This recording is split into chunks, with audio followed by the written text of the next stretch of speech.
जय श्री राम दोस्तों।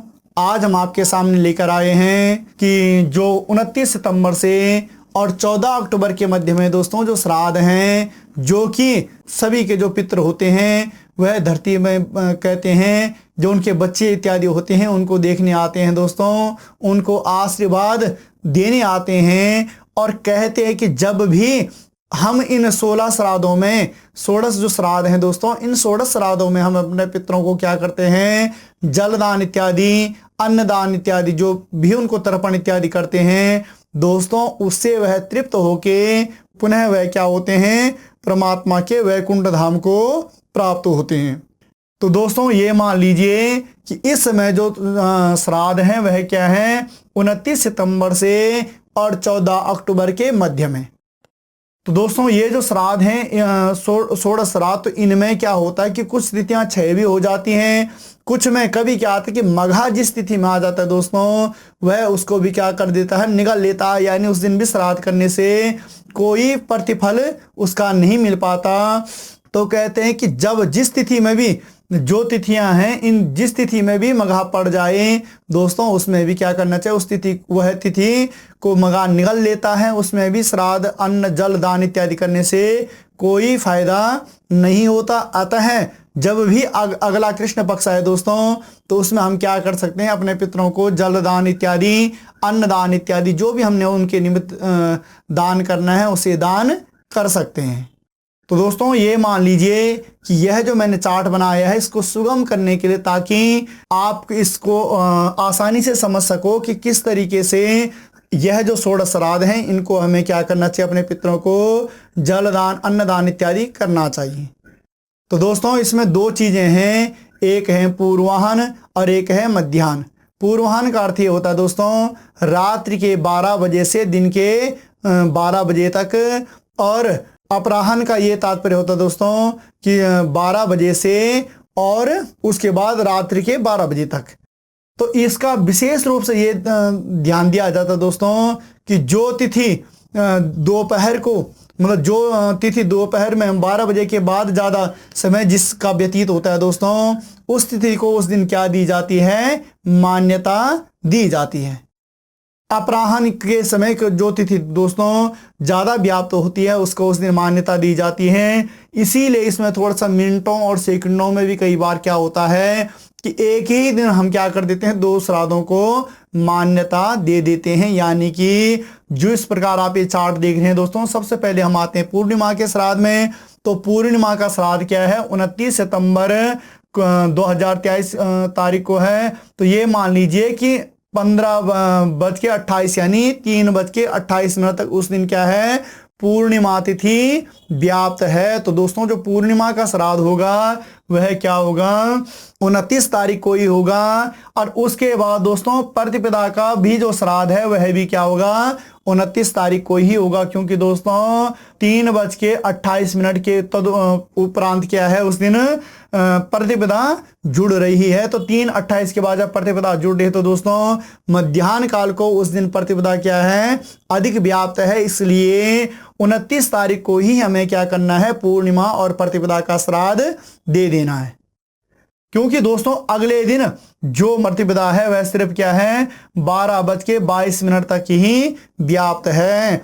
तो दोस्तों जब 12:22 तक व्याप्त है तो इसको मान्यता पहले दिन ही दी जाएगी, यानी कि 29 सितंबर को ही पूर्णिमा और प्रतिपदा का श्राद्ध जिनको अपने पितरों के निमित्त देना है दोस्तों वह यह तिथियां ही ग्रहण करें। उसके बाद पुनः हम द्वितीय में आ जाते हैं। तो द्वितीय क्या है, 30 सितंबर को 12:22 के बाद आप क्या कर सकते हैं, द्वितीय का श्राद्ध अपने पितरों के निमित्त दे सकते हैं। उसके बाद दोस्तों पुनः तृतीय तिथि आती है। तृतीय कब है, 1 अक्टूबर को। तो 1 अक्टूबर को तृतीय यानी 9:42 के बाद आप अपने पितरों को जलदान इत्यादि प्रदान कर सकते हो। उसके बाद दोस्तों चतुर्थी ये आ गई 2 अक्टूबर को 7:37 के बाद। उसके बाद पंचमी 3 अक्टूबर को 29:33 यानी यह पूर्ण दिन उस दिन व्याप्त है। तो आप अपने पितरों को इस दिन दोपहर में कभी भी आप उनको जलदान इत्यादि प्रदान कर सकते हो, अन्नदान इत्यादि प्रदान कर सकते हो। उसके बाद दोस्तों षष्ठी तिथि भी क्या है, 4 अक्टूबर को 29 यानी कि 7:42 तक शाम को रहेगी। तो दोस्तों इस दिन भी आप अपने पितरों को कभी भी प्रसन्न कर सकते हो। उसके बाद सप्तमी तिथि दोस्तों 5 अक्टूबर को पूर्ण दिन रहेगी और अगले दिन क्या है 6 अक्टूबर को दोस्तों यह 6:36 तक व्याप्त रहेगी। तो इसलिए ये मान लीजिए कि यह तो पूरा सप्तमी तक का था। उसके बाद दोस्तों पुनः हम अष्टमी तिथि में आते हैं। तो अष्टमी तिथि क्या है 6 अक्टूबर को 6:36 के बाद पूरे दिन अष्टमी तिथि व्याप्त रहेगी। तो आप अपने पितरों का अष्टमी का जो श्राद्ध है उसमें कर सकते हैं। उसके बाद नवमी तिथि दोस्तों 7 अक्टूबर की आ रही है, जो कि क्या है 8:09 के बाद। उसके बाद पुनः दसवीं तिथि दोस्तों 8 अक्टूबर की आ रही है, जो कि क्या है 10-13 के बाद।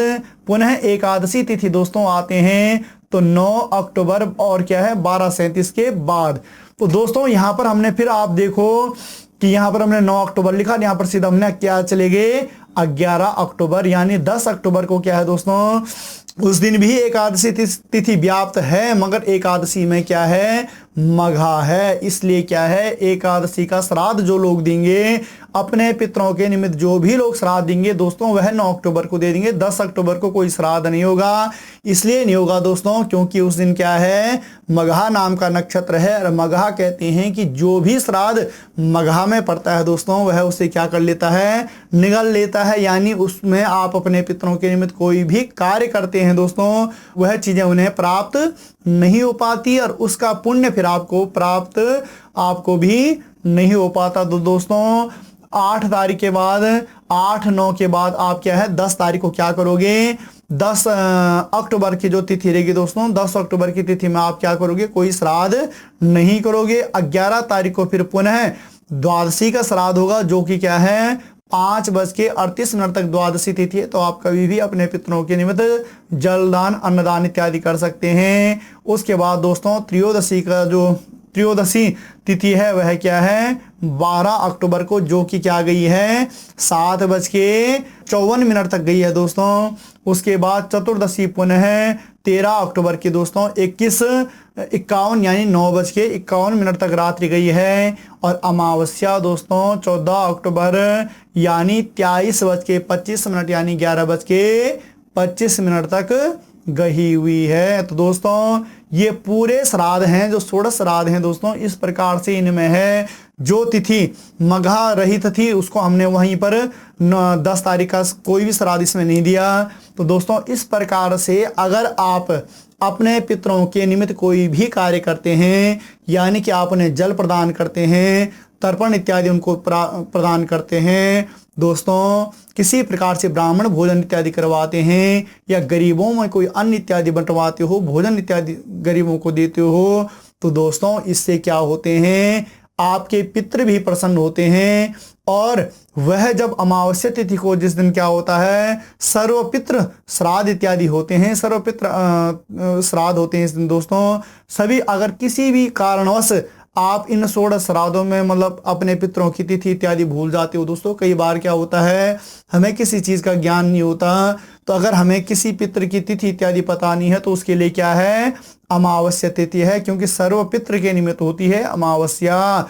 और उस दिन दोस्तों जब हम अपने पितरों के निमित्त कोई भी जलदान अन्नदान इत्यादि देते हैं दोस्तों, दान इत्यादि करते हैं दोस्तों, तो उससे क्या होते हैं हमारे पितृ प्रसन्न हो जाते हैं। पुनः उन्हें क्या होता है प्रसन्न होकर वह हमें खूब सारा आशीर्वाद इत्यादि भी प्रदान करते हैं और अंत में वह क्या होते हैं परमात्मा के वैकुंठ धाम को भी प्राप्त होते हैं। तो दोस्तों यह विवरण हमारा आपके लिए इसलिए था कि छोटी छोटी जानकारियां हम क्या करें आप तक अवश्य पहुंचाएं। अगर किसी भी प्रकार से दोस्तों किसी भी चीज़ में आपको कोई संशय इत्यादि इसमें लगता है तो आप कमेंट बॉक्स में हमें अवश्य बता सकते हैं कि अगर इस तरीके से। बाकी दोस्तों हमारा पूर्ण प्रयास रहेगा कि आप तक जो भी हम इंफॉर्मेशन जो भी हम जानकारी दोस्तों आपको दें उसमें पूर्णतः सत्यता भी हो। और पूर्णतः वह क्या है जब भी आप उस तिथि में या उस चीज़ में मतलब कोई भी कार्य करो तो उस कार्य में आपको क्या हो अच्छा फल भी आपको प्रदान है, ताकि आपका जीवन भी धन्य हो जाए दोस्तों।